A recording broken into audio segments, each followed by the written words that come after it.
हमारा प्रधानमंत्री, हमारे फॉरेन मिनिस्टर इतनी हिम्मत रखते हैं कि दुश्मन तो नहीं कहना चाहिए, अमेरिका जैसी सुपर पावर के घर में घुसकर हमने अपने साथ नहीं हो रहा, माइनॉरिटीज के अंदर जो गंदे कीड़े हैं उनके साथ हो रहा है।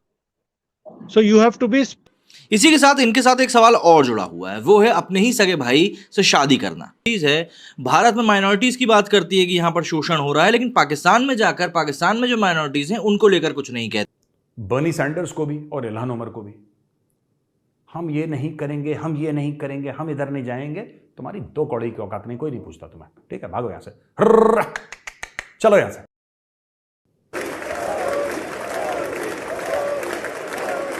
आज भारत कहां से कहां है और पाकिस्तान कहां से कहां है, और उस नवाज शरीफ को क्या क्या सजा नहीं दी गई। रोना तो बहुत रो सकते हैं, फिर उसके बाद वाजपेयी का लाहौर आना, वो भी नवाज शरीफ का, उसको कितनी बड़ी सजा दी। वो कहते हैं पाकिस्तान क्रॉस बॉर्डर टेररिज्म कर रहा है। वैसे तो वज़ीर आज़म नरेंद्र मोदी दुनिया में जहाँ जाते हैं वो पाकिस्तान को कभी नहीं भूलते। ये नहीं है कि वो भूल जाते हैं, भूलते नहीं है वो, लेकिन जब टेररिज्म का लफ्ज़ आए तो वो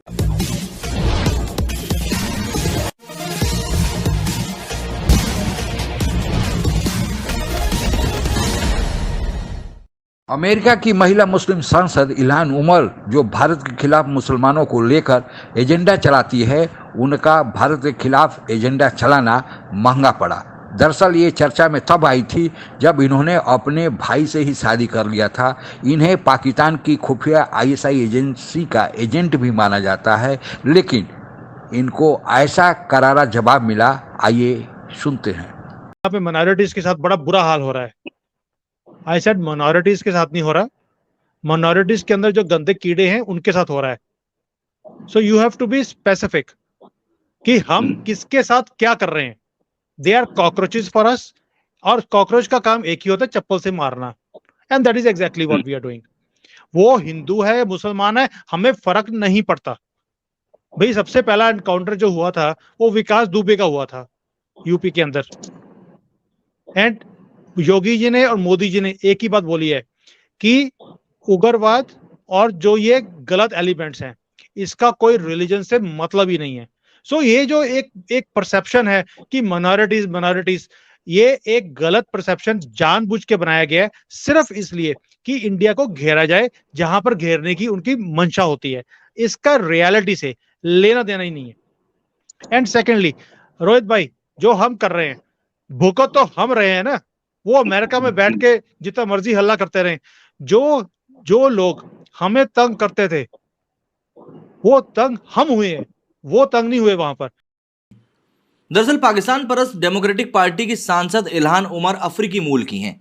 पिछले साल उन्होंने पाकिस्तान के कब्जे वाले कश्मीर, मतलब चीज है, भारत में माइनॉरिटीज की बात करती है कि यहां पर शोषण हो रहा है, लेकिन पाकिस्तान में जाकर पाकिस्तान में जो माइनॉरिटीज हैं उनको लेकर कुछ नहीं कहते। बर्नी सैंडर्स को भी और इल्हान उमर को भी, हम ये नहीं करेंगे, हम ये नहीं करेंगे, हम इधर नहीं जाएंगे, तुम्हारी 2 कौड़ी की औकात नहीं, कोई नहीं पूछता तुम्हें, ठीक है, भागो यहां से, चलो यहां से। जब सरकार की कोई भी पॉलिसी आती है, जब आप कहते हैं कि मुसलमानों के खिलाफ डिस्क्रिमिनेशन है, कैसा डिस्क्रिमिनेशन है? उज्ज्वला योजना है, वो तो हिंदू के घर जाएगी, मुसलमान सिख ईसाई सबके घर में जाएगी, ठीक है।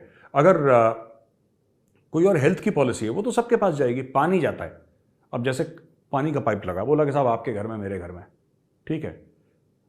ऐसा तो नहीं होगा ना कि राम के घर में पाइप जाएगा पर रहीम के घर में पाइप काट दिया जाएगा कि रहीम के घर में पानी ना जाए, फिर दूसरा सतीश के घर चला जाए, ऐसा तो होगा नहीं।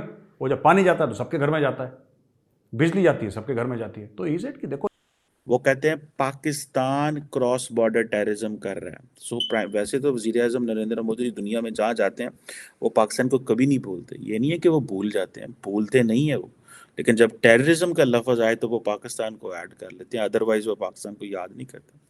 सो ये जो एक क्वेश्चन है, ये पाकिस्तान की लीडरशिप के लिए एक बहुत बड़ा सवालिया निशान है। और एक आम पाकिस्तानी, मेरे जैसा आम पाकिस्तानी, जो ये जानना चाहता है कि ये क्रॉस बॉर्डर, हमने तो दहशतगर्दी की जंग में इतनी जानें दी हैं, तो ये हमें क्यों इल्ज़ाम दिया जा रहा है? ये सवाल का जवाब ना किसी ने दिया, ना कोई देना चाहता है, ना मेजॉरिटी लोगों को इस सवाल का जवाब है। और मेजॉरिटी लोग जो हैं वो बस जी हसन के डंडे। अब ये जो क्वेश्चन है कि जी क्रॉस बॉर्डर टेररिज्म, आपको इसकी सेंस का अगर पता हो, इसका मतलब ये है कि पाक, और वो नाम ले रहे हैं, सीधा सीधा पाकिस्तान का नाम ले रहे हैं। That is why we are calling it that this is Modi's moment, this is India's moment. ठीक है जी, ये वो जमाना नहीं रहा जिससे प्राइम मिनिस्टर मोदी को कल वेलकम किया गया। मैं व्हाइट हाउस गया हुआ था बाहर, लेकिन उनके इस कदम की रिपब्लिकन पार्टी के टिकट पर अमेरिकी कांग्रेस का चुनाव लड़ चुकी और एक मुस्लिम नेता डालिया अल अकीदी ने जबरदस्त विरोध किया था। उन्होंने अरब न्यूज में एक लेख लिखकर पूछा है कि क्या इस्लाम के नाम पर आतंकी वारदातों को अंजाम देने वालों को मुस्लिम आतंकी कहना भी इस्लामोफोबिया के दायरे में आएगा। इसी के साथ इनके साथ एक सवाल और जुड़ा हुआ है, वो है अपने ही सगे भाई से शादी करना। नवाज शरीफ 1990 से कह रहा है कि ये पंगे लेना बंद करें, ये मतलब हमें ये मरवादे की पॉलिसी, हमें तिजारत करनी है, हमें मौशी तौर पे मजबूत होना है। वही नवाज शरीफ 1990 में जो मौशी पॉलिसीज लेकर आया है, वही मौशी पॉलिसियां ठीक 1 साल बाद भारत लेकर आता है, मनमोहन सिंह इंट्रोड्यूस कराता है, वही मौशी पॉलिसीज। आज भारत कहां से कहां है और पाकिस्तान कहां से कहां है, और उस नवाज शरीफ को क्या क्या सजा नहीं दी गई।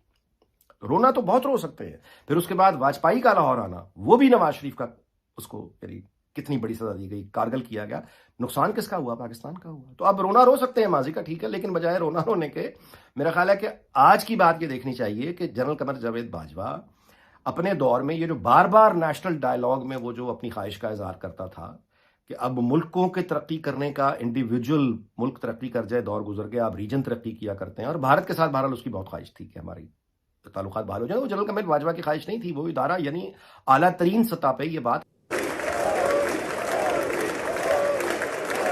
प्रधानमंत्री मोदी को अमेरिका में जो इतना बड़ा सम्मान दिया जा रहा था, इतना ज़्यादा प्रोटोकॉल दिया जा रहा था, इसको लेकर न केवल भारत के अंदर बल्कि कुछ अमेरिका में भी लोग परेशान दिख रहे थे।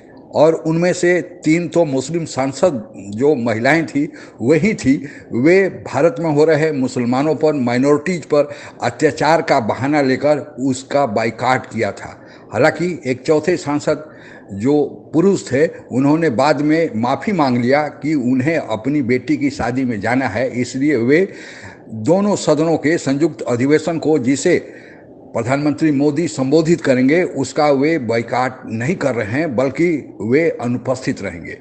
और इन लोगों का एजेंडा जब पूरा होता नहीं दिख पाया और अमेरिकी सरकार अपने तयशुदा कार्यक्रम के तहत प्रधानमंत्री मोदी से वार्ता किया, स्वागत किया और बहुत सारे भारत और अमेरिका के बीच समझौते हुए, तो फिर उन्होंने एक नई चाल चली। और जब प्रधानमंत्री मोदी संयुक्त प्रेस वार्ता के दौरान जाने वाले थे, तब एक मुस्लिम पत्रकार द्वारा ही उन सांसदों ने भारत में हो रहे मुसलमानों पर अत्याचार के बारे में प्रश्न खड़ा कर दिया। प्रधानमंत्री मोदी ने कहा कि हम लोकतंत्र में विश्वास करते हैं, सबका साथ, सबका विकास और सबका विश्वास के साथ हम आगे बढ़ते हैं, सबके विकास की बात करते हैं। तो इसमें हिंदू, मुस्लिम, सिख, ईसाई कोई छूटने वाला नहीं कि केवल विकास हिंदुओं का होगा, मुसलमानों का नहीं होगा। इस जवाब से भी उन लोगों का लगता है कि संतोष नहीं हुआ, तो उन्होंने जयशंकर को घेरने की कोशिश की और उसमें मोहरा बनाया गया एक भारतीय पत्रकार का जो नागपाल हैं, और फिर उनके साथ भी वही उनको औकात बताया गया जो इल्हान उमर और उनके 2 महिला सहयोगियों को और फिर महिला पत्रकार को बताया गया। भारत के इस बढ़ते वर्चस्व का, कि भारत अगर कोई गलती नहीं कर रहा है तो फिर डर किस बात की। भारत विकास कर रहा है तो स्वाभाविक है दूसरे देश जलेंगे, और फिर चीन और पाकिस्तान, ये लोग भारत के खिलाफ एजेंडा चलाएंगे, क्योंकि भारत के विकास से सबसे ज़्यादा दर्द इन्हीं को हो रहा है। वही इल्हान उमर पाकिस्तान में आई थी, पाकिस्तान में हिंदुओं के साथ जो अत्याचार हो रहे हैं उन्हें दिखाई नहीं दे रहा, वहाँ पर हिंदू माइनॉरिटीज है, उस अत्याचार को नहीं दिखाई दे रहा है। अफगानिस्तान में महिलाओं के साथ क्या कर रहा है तालिबानी, वह दिखाई नहीं दे रहा है, लेकिन उसे भारत ही दिखाई देता है। यह सब चाल है और प्रधानमंत्री मोदी ने इन लोगों को औकात अमेरिका में रहते हुए ही भी दिखा दिया। आज के लिए बस इतना ही। जय हिंद। आप अगर हमसे जुड़ा रहना चाहते हैं तो कृपया मेरे चैनल को सब्सक्राइब करें तथा बेल आइकन भी दबा दें, ताकि नई वीडियो की जानकारी तुरंत आप तक पहुंच जाए। धन्यवाद। जय हिंद।